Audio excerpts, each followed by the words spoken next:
कि reactions involving COOH group. हम पढ़ रहे हैं कार्बोक्सिलिक एसिड के बारे में। कार्बोक्सिलिक एसिड की प्रिपरेशन पढ़ ली थी, कार्बोक्सिलिक एसिड की प्रॉपर्टीज भी कुछ पढ़ ली थी। पिछले वाले लेक्चर में आपने एक कैटेगरी ऑफ केमिकल रिएक्शन पढ़ी थी, रिएक्शन इन्वॉल्विंग OH ग्रुप, ठीक है। इस वाली कैटेगरी में हमने क्या पढ़ना है, रिएक्शन इन्वॉल्विंग COOH ग्रुप, ठीक है, कार्बोक्सिल ग्रुप जिसको कहते हैं। इन पूरी रिएक्शन, इसमें 4 रिएक्शन आएंगी। इन सब रिएक्शन में क्या देखोगे कि जो कार्बोक्सिलिक एसिड का COH ग्रुप होता है वो क्या होता है, पूरा का पूरा निकल जाता है, ठीक है। इसमें हम सबसे पहले जो रिएक्शन पढ़ने वाले हैं वो पढ़ने वाले हैं decarboxylation by soda lime. Decarboxylation by soda lime. What is soda lime? Soda lime जो होता है वो दो चीजों से मिलकर बना होता है। एक होता है आपके पास सोडियम हाइड्रोक्साइड और दूसरा होता है आपके पास कैल्शियम ऑक्साइड, ठीक है। उन दोनों का मिक्सचर जो होता है वो कहलाता है आपका soda lime. Soda means NaOH whereas your lime means calcium oxide, ठीक है। तो डीकार्बोक्सिलेशन ऑफ सोडा लाइम में हम क्या करते हैं, हम कोई भी कार्बोक्सिलिक एसिड नहीं, सॉल्ट ऑफ कार्बोक्सिलिक एसिड लेते हैं। सपोज करो मेरे पास क्या है, CH3COONN, खाली H की जगह पे क्या लिखा मैंने, Na लिखा, ठीक है। ये क्या है आपके पास, sodium acetate, sodium acetate plus इस सोडियम एसिटेट को जब हम किसके साथ ट्रीट करेंगे, सोडियम हाइड्रोक्साइड के साथ ट्रीट करेंगे, NaOH, और ब्रैकेट में मैं कैल्शियम ऑक्साइड लिखती हूँ बिकॉज मैं जो है वो सोडियम आयन के साथ इसकी जो है वो डीकार्बोक्सिलेशन करवा रही हूँ, ठीक है। और इसको जब हम क्या करेंगे, हीट करेंगे, तो यहां से क्या होता है,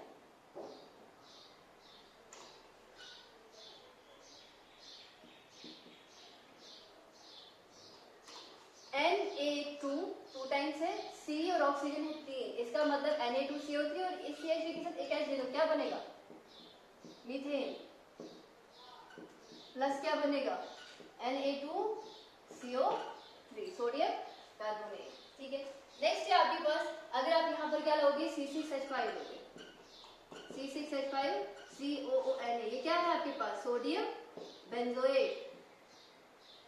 इसको अगर आप सोडियम हाइड्रोक्साइड के साथ ट्रीट करोगे, ठीक है, दैट इज सोडा लाइम के साथ, इसको मैं नीचे लिख देती हूँ, सोडा लाइम, फिर से वही, इस H को इधर दे दो, क्या बनेगा, बेंजीन, और बाय प्रोडक्ट क्या निकलेगा आपके पास, सोडियम कार्बोनेट। तो डीकार्बोक्सिलेशन बाय सोडा लाइम से आपके पास, अभी देख रहे हो आप पूरा का पूरा COH दैट CONA ग्रुप जो है वो क्या हो रहा है, वो निकल रहा है। इसका मतलब ये इस कैटेगरी में तभी पड़ा है, रिएक्शन इन्वॉल्विंग COOH ग्रुप, ठीक है, पूरा का पूरा COOH ग्रुप। H नहीं लगाया मैंने, Na लगाया, क्योंकि इस केस में आपको सोडियम कार्बोनेट निकालना होता है, ठीक है। सेकंड आपके पास कॉल इलेक्ट्रोलिसिस। कॉल्स इलेक्ट्रोलिसिस में हम क्या करते हैं, कोई भी हम जो है वो सोडियम सॉल्ट लेते हैं, उसको वाटर के साथ जो है वो ट्रीट करते हैं, ठीक है।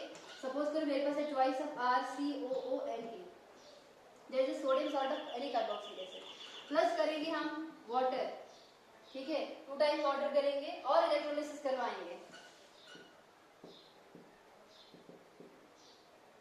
तो आपके पास क्या बनता है, देखो यहाँ से 2 R को मैं ऐसे जोड़ सकती हूँ, तो मेरे पास अल्केन बनेगा, 2 कार्बन डाइऑक्साइड भी निकल जाएंगे, इसका Na इसके OH के साथ मिलके बनेगा क्या आपके पास, ट्वाइस ऑफ NaOH, और इधर आपके पास क्या बचेगा, alkane plus carbon dioxide plus NaOH और प्लस वाटर नहीं, हाइड्रोजन, क्योंकि OH निकाला ना, इधर खाली H बचेगा, ठीक है, हाइड्रोजन, ठीक। तो ये होते हैं आपके पास प्रोडक्ट्स ऑफ कॉल्स इलेक्ट्रोलिसिस, जिसमें ये दो जो होते हैं ये एनोड पे बनते हैं और ये दोनों जो है वो कैथोड पे बनते हैं। मैकेनिज्म आपके सिलेबस में नहीं है तो मैं इसके मैकेनिज्म में जो है वो नहीं चलूंगी, ठीक है। इसमें सिंपल मैं यहाँ पे CH3 लिखी हूँ, CH3COONA plus 2 times water, they undergoes electrolysis and form, यहाँ से R और R, इसका मतलब CH3 2 CH3 प्लस 2 टाइम्स क्या लिखेंगे, कार्बन डाइऑक्साइड, प्लस इसका Na2 और इसके 2 OH, इसके साथ उसके साथ मिलकर बनेगा ट्वाइस ऑफ NaOH और प्लस बनेगा यहाँ पे हाइड्रोजन, ठीक है। तो ये था आपके पास कॉल इलेक्ट्रोलिसिस, जिसमें आपके पास देखो इस केस में भी देखो R और R बन रहा है, ये पूरा ग्रुप जो है वो निकल रहा है, ठीक है। थर्ड है आपके पास लूज डाइग्रेडेशन। आई गेस हंस डाई का रिएक्शन आपने जो है वो अल्काइल हैलाइड की प्रिपरेशन से पढ़ी होगी, ठीक है। नंबर 3 है आपके पास हंस डाई का रिएक्शन। हंस डाई के रिएक्शन में हम क्या करते हैं, हंस डाई के रिएक्शन में हम कोई भी सिल्वर सॉल्ट लेते हैं। सपोज करो मेरे पास है CH3COOAg, silver salt of acidic acid या फिर सिल्वर एसिडेट भी बोल सकते हो, प्लस ब्रोमीन के साथ ट्रीट करते हैं in the presence of carbon tetrachloride which act as a solvent. Heat करेंगे तो आपके पास क्या बनेगा, ये Br इस CH3 को दे दो तो क्या बनेगा आपके पास CH3Br, इधर का कार्बन डाइऑक्साइड निकल जाएगा, इधर एक Ag बचा, यहाँ पे एक ब्रोमीन बचा, वो बनाएगा आपके पास AgBr, ठीक है। वैसे ही हम जो है वो C6H5 भी ले सकते हैं, C6H5COAg प्लस ब्रोमीन, आपके पास बनेगा C6H5Br, इसको इसके साथ दे दो, प्लस कार्बन डाइऑक्साइड निकल जाएगी और प्लस बनेगा आपके पास AgBr। ये क्या है, this alkyl halide aryl halide, ठीक है। मिथाइल ब्रोमाइड, ये क्या है आपके पास फिनाइल ब्रोमाइड। तो ये जो आपके पास है इसको क्या कहते हैं, हंस डाई का रिएक्शन। आई गेस ये आपने जो है वो ऑलरेडी अल्काइल हैलाइड्स में जो है वो पढ़ी होगी, ठीक है। अराइल में जो मैंने पढ़ाई थी ये वाली रिएक्शन, अल्काइल में जो है वो ये लगा सकते हो आप ये रिएक्शन, ठीक है। नंबर 4 है आपके पास decomposition of calcium salts of carboxylic acid, decomposition of calcium salts of carboxylic acid, decomposition of calcium salts of carboxylic acid, जिसमें हम क्या करते हैं, ये रिएक्शन भी आपने एल्डिहाइड की प्रिपरेशन में पढ़ी थी, ठीक है, कीटोन्स की प्रिपरेशन में पढ़ी थी। इस रिएक्शन में क्या होता है, Ca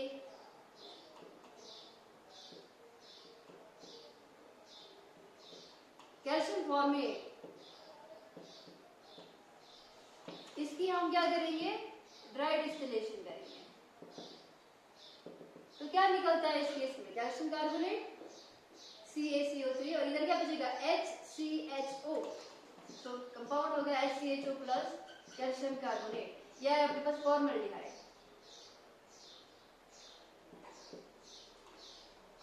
नाउ नेक्स्ट है आपके पास CH3 COO Ca OOC CH3,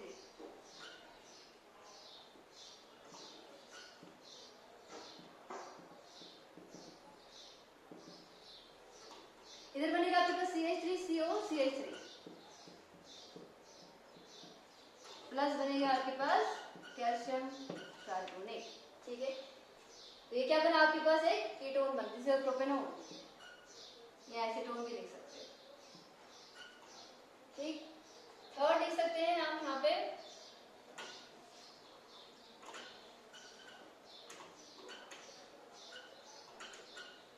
इसी वाले में, इसी कैटेगरी में हम जो है वो क्या लिख सकते हैं यहाँ पे C6H5 OOC Ca COO C6H5, तो CaCO3 1 second OOC OOC, then CaCO3, इधर की डिस्टिलेशन, हीट का साइन, यहाँ पे बनेगा C6H5 CO C6H5 प्लस क्या बनेगा आपके पास calcium carbonate, this is your benzophenol, alright. Now next अगर आप इस पे दूसरी जो है वो रिएक्शन ले सकते हैं, दो एल्डिहाइड्स को, दो sorry calcium salt of carboxylic acid को जो है वो मिक्स करेंगे, OOC CH3 OOC CH3 plus CaOOCH OOCH CaCO3 CaCO3 CaCO3 2 times calcium carbonate CH3CHO 2 times बनेंगे ये, ट्वाइस ऑफ CH3CHO प्लस आएगा आपके पास 2 टाइम्स कैल्शियम कार्बोनेट, ठीक है। अगेन यही रिएक्शन कंडीशन होगी। तो क्या देख रहे हो, ये क्या है आपके पास, ये भी तो कार्बोक्सिलिक एसिड सॉल्ट है, ठीक है। तो CH3COO whole 2 times calcium acetate का फॉर्मूला होता है, वही चीज मैंने यहाँ पे लिखा है, और इसमें ये पूरा कार्बन डाइऑक्साइड जो है निकल रहा है, देखो, ठीक है। तो ये आएगा हमारे पास dry distillation of calcium salts of carboxylic acid. तो ये थी आपके पास वो वाली रिएक्शंस जिसमें आपके पास खाली कौन सा इन्वॉल्व होता है, कार्बोक्सिल ग्रुप जो होता है वो इन्वॉल्व होता है, जिसमें हमने 4 रिएक्शन पढ़ी, डीकार्बोक्सिलेशन बाय सोडा लाइम, हमने पढ़ा कॉल्स इलेक्ट्रोलिसिस, हमने हंस डाइकर पढ़ा और gas salts of carboxylic acid पढ़ा, ठीक है, वहां उसकी डायरेक्ट डिस्टिलेशन। अब नेक्स्ट कैटेगरी जो है वो क्या है, रिएक्शन इन्वॉल्विंग अल्काइल ग्रुप, ठीक है। नेक्स्ट कैटेगरी क्या है, reactions involving alkyl group. Not reaction, actually reaction, इसमें एक ही रिएक्शन है और उस रिएक्शन को हम कहते हैं HBZ रिएक्शन। इसमें रिएक्शन कौन सी आएगी, HBZ रिएक्शन। इस HBZ रिएक्शन का नाम क्या है, hello वुलहाल Zelinsky reaction, hello वुलहाल Zelinsky reaction, ठीक है।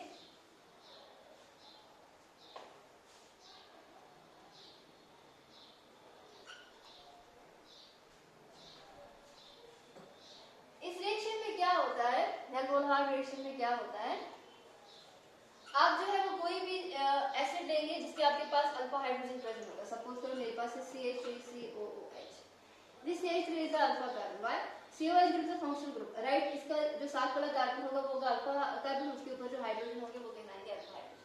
क्या फॉर्मिक एसिड जो है उसमें अल्फा हाइड्रोजन प्रेजेंट है, नहीं है, यहाँ पे कार्बन ही नहीं है, अल्फा कार्बन, ये तो अल्फा हाइड्रोजन का आंसर होगा। वैसे ही आपके पास बेंजोइक एसिड है, उसपे भी जो है वो अल्फा हाइड्रोजन जो होते हैं वो प्रेजेंट नहीं होते हैं, तो ठीक है। तो एक्सेप्ट फॉर्मिक एसिड, सभी जो आपके एलिफेटिक कार्बोक्सिलिक एसिड होते हैं वो ये रिएक्शन शो करते हैं, जिसपे आप किसी भी एसिड को जो है, सपोज करो मेरे पास है CH3COOH, उसको हम क्लोरीन के साथ ट्रीट करते हैं in the presence of phosphorus, तो एक एक करके हाइड्रोजन निकल जाते हैं, उनकी जगह पे क्लोरीन आता है। एक हाइड्रोजन एक क्लोरीन के साथ मिलकर HCl, उसकी जगह पे एक क्लोरीन आ जाएगा CH2Cl COOH, ठीक है। ये आएगा आपके पास क्लोरो एसिटिक एसिड।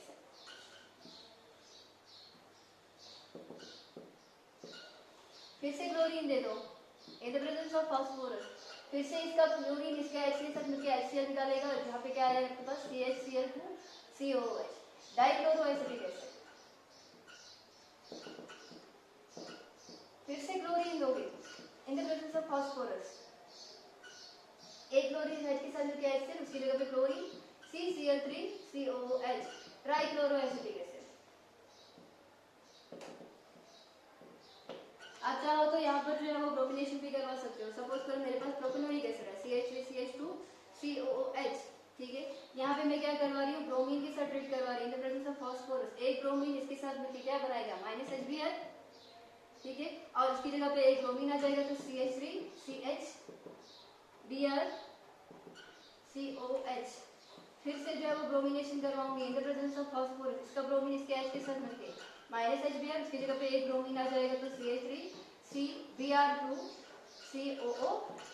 तो ये क्या आएगा आपके पास, डाइक्लोरोप्रोपेनिक एसिड, या अल्फा अल्फा भी लिख सकते हो, ठीक है। यहाँ पे भी अल्फा अल्फा अल्फा डाइक्लोरो लिख सकते हैं। अल्फा पोजीशन पे तो हम क्या लिखेंगे, अल्फा अल्फा डाइक्रोमो प्रोपेनोइक एसिड, ठीक है। तो ये रिएक्शन थी कौन सी, जिसमें आपका अल्काइल ग्रुप जो होता है वो इन्वॉल्व होता है। लास्ट कैटेगरी ऑफ रिएक्शन है एरोमेटिक कार्बोक्सिलिक एसिड की, जिसमें हम इलेक्ट्रोफाइल को ऐड करवाते हैं। अब वो जो है वो ऑर्थो पे भी जा सकता है, वो मेटा पे भी जा सकता है, वो डिपेंड करेगा कि आपका COH ग्रुप इलेक्ट्रॉन डोनेटिंग है और इलेक्ट्रॉन विड्रॉइंग है। सो नेक्स्ट कैटेगरी क्या है, ring substitution reaction. Ring substitution reaction, ये कौन शो करेगा, एरोमेटिक कार्बोक्सिलिक एसिड। अब जरा सुनो, benzene C+OH, this is your carboxylic acid, ठीक। this COH group is the electron withdrawing group, ये इलेक्ट्रॉन्स को विड्रॉ करेगा रिंग में से, तो क्या आएगा इधर, पॉजिटिव।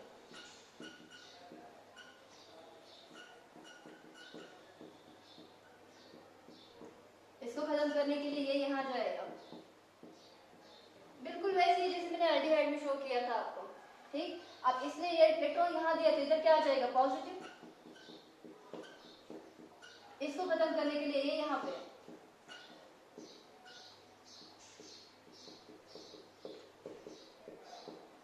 ये वापस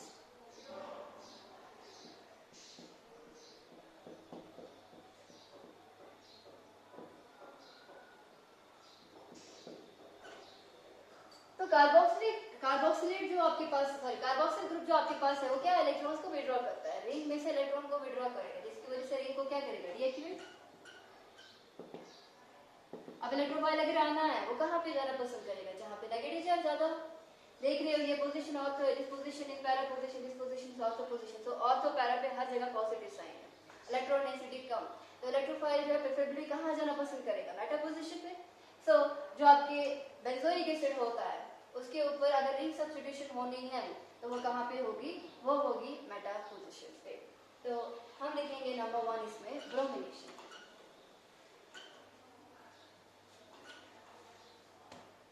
नंबर 1 इज ब्रोमिनेशन।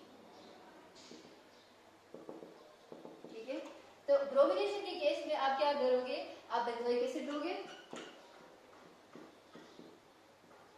प्लस आप ब्रोमीन ऐड करोगे इन द प्रेजेंस ऑफ, वहां पे FeCl3 का इस्तेमाल होता है, यहाँ पे FeBr3 का इस्तेमाल होगा। एक ब्रोमीन इस H के साथ मिलके माइनस HBr निकाल देगा और वो ब्रोमीन यहाँ पे आ जाएगा, तो आपके पास क्या बनेगा। आप चाहो तो 1 2 3 ब्रोमो बेंजोइक एसिड भी लिख सकते हो या फिर मेटा ब्रोमो बेंजोइक एसिड भी लिख सकते हो, आपकी अपनी चॉइस है। ठीक, नेक्स्ट नाइट्रेशन। नाइट्रेशन का केस कैसा होता है, benzoic acid concentrated nitric acid in the presence of sulphuric acid, इसका OH इसके H के साथ मिलके क्या बनाएगा, वाटर, इसकी जगह पे NO2, तो क्या आएगा 3 पोजीशन पे नाइट्रो है, तो हम क्या लिखेंगे 3 nitro benzoic acid, 3 nitro benzoic acid. Third last sulphonation. Sulphonation के केस में क्या होता है, benzoic acid plus sulphuric acid, इसका OH इसके H के साथ मिलके वाटर निकालेगा, उसकी जगह पे SO3H आ जाएगा।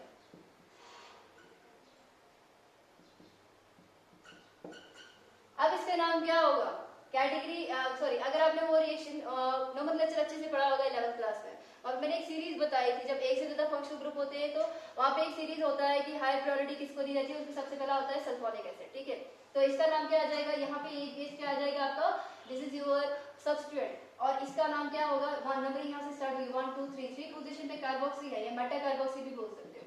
सो 3 कार्बोक्सी, ये पूरा क्या है benzene sulphonic acid, 3 carboxy benzene sulphonic acid, because SO3H जो है वो कैटेगरी में जो है ये जो है इसको हम ज्यादा प्रायोरिटी देते हैं। ठीक है, ये ऑर्डर में जो है वो पहले आता है। ठीक, तो ये था आपके पास कार्बोक्सिलिक एसिड, इसी के साथ आपका aldehyde ketones and carboxylic acid है वाज कंप्लीट होता है। नेक्स्ट जो आपके पास यूनिट है वो है ऑर्गेनिक रिएक्शन इन्वॉल्विंग नाइट्रोजन, उसमें भी हम थोड़ा सा आज जो है वो देख लेंगे, साइनाइड्स को देखेंगे और आइसोसाइनाइड्स को जो है वो देख लेंगे।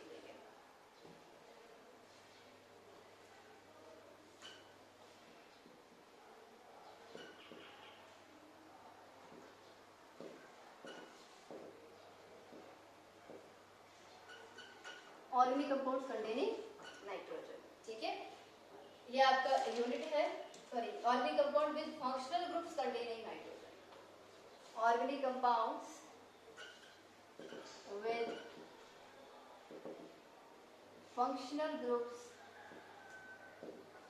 containing nitrogen। यूनिट नंबर देख लेना ये कौन सा यूनिट है। ठीक है, तो इस यूनिट में हम 3 चीजों की बात करेंगे, साइनाइड, एंटीसाइनाइड, अमाइंस की बात करेंगे और डाइजोनियम सॉल्ट्स की बात करेंगे। यही 3 आपके सिलेबस में जो है वो मेंशन है। ठीक है, जिसमें आपका अमाइंस के ऊपर जो है वो ठीक ठाक क्वेश्चन जो है वो आ जाते हैं। ठीक है, सबसे पहले हम स्टार्ट करेंगे यहाँ से किससे, साइनाइड्स एंड आइसोसाइनाइड्स, साइनाइड्स एंड आइसोसाइनाइड्स। क्या होते हैं ये साइनाइड और आइसोसाइनाइड्स, HCN हाइड्रोजन साइनाइड, उसमें से आप H को निकाल दो, R ग्रुप को या फिर AR ग्रुप को डाल दो, एल्काइल ग्रुप या अराइल ग्रुप को डाल दो, यहाँ पर क्या आ जाएगा, सपोज RCN आ जाएगा या फिर ARCN आ जाएगा। इसको हम क्या कहते हैं, ये बना आपके पास साइनाइड्स, अल्काइल साइनाइड्स या फिर aryl cyanides. They are the derivative of hydrogen cyanides, जिसमें जब आप हाइड्रोजन को रिप्लेस करोगे किसके साथ, किसी अल्काइल ग्रुप या अराइल ग्रुप के साथ, आपके पास रिजल्टेंट साइनाइड्स बनेंगे। And what are isocyanides? Isocyanides का मतलब क्या होता है आपके पास, HNC, ये क्या है आपके पास, this hydrogen cyanide, this hydrogen isocyanide. इसमें जब आप H को निकाल दोगे, R ग्रुप जोड़ोगे या फिर AR ग्रुप जोड़ोगे, तो आपके पास बनेगा RNC या बनेगा ARNC। इसको हम क्या कहते हैं, आइसोसाइनाइड्स कहते हैं। हाइड्रोजन साइनाइड या हाइड्रोजन आइसोसाइनाइड में से जब आप हाइड्रोजन को निकाल के उसकी जगह पे R या फिर AR ग्रुप जोड़ देते हो, ठीक है, तो आपके पास क्या बनते हैं, रिजल्टेंट साइनाइड्स और आइसोसाइनाइड बनते हैं। ये जो CN ग्रुप होता है, दिस आर एम्बिडेंट लिगेंड, ये आपको कोऑर्डिनेशन में भी पढ़ाना है, मैंने कोऑर्डिनेशन केमिस्ट्री में, ठीक है। CN क्या है आपका, एम्बिडेंट लिगेंड। एम्बिडेंट लिगेंड क्या होता है, ऐसा लिगेंड जिसकी दो डोनर साइड होती है बट एट अ टाइम एक ही डोनेट कर सकती है। देखो साइनाइड, यहाँ पे कार्बन के साथ लिंक है अल्काइल ग्रुप के साथ, लेकिन यहाँ पर क्या है, N के साथ जो है वो जुड़ा है। जो आपका CN होता है ना, जब कार्बन से थ्रू जो है वो बॉन्डिंग करता है उसको कहते हैं साइनाइड, जब वो नाइट्रोजन के थ्रू बॉन्डिंग करता है उसको हम क्या कहते हैं, आइसोसाइनाइड। और ऐसे लिगेंड को हम क्या कहते हैं, एम्बिडेंट लिगेंड कहते हैं, जिसमें जो होती है एक से ज्यादा डोनर साइड्स प्रेजेंट होती हैं, ठीक है। ये था आपका साइनाइड। आइसोसाइनाइड क्या होता है, अगर हम इसकी थोड़ी सी प्रिपरेशन देखें, या मेरे हिसाब से ये लंबा हो जाएगा, ठीक है, हम प्रिपरेशन और इसकी प्रॉपर्टीज जो है वो नेक्स्ट लेक्चर में जो देख लेंगे, ठीक। तो आज का हमारा जो है ये यूनिट जो होता है अल्काइल एल्डिहाइड के तौर पे कार्बोक्सिलिक एसिड जो है वो आपका यूनिट कंप्लीट हो चुका है, ठीक है। इस यूनिट में थोड़ा सा मैंने इंट्रोडक्शन दे दिया साइनाइड आइसोसाइनाइड। वैसे प्रिपरेशन इसकी 4 ही है, लेकिन मेरे हिसाब से जो है वो थोड़ा सा टाइम लेगा, ये वीडियो थोड़ा सा लंबा बन जाएगा, तो बेहतर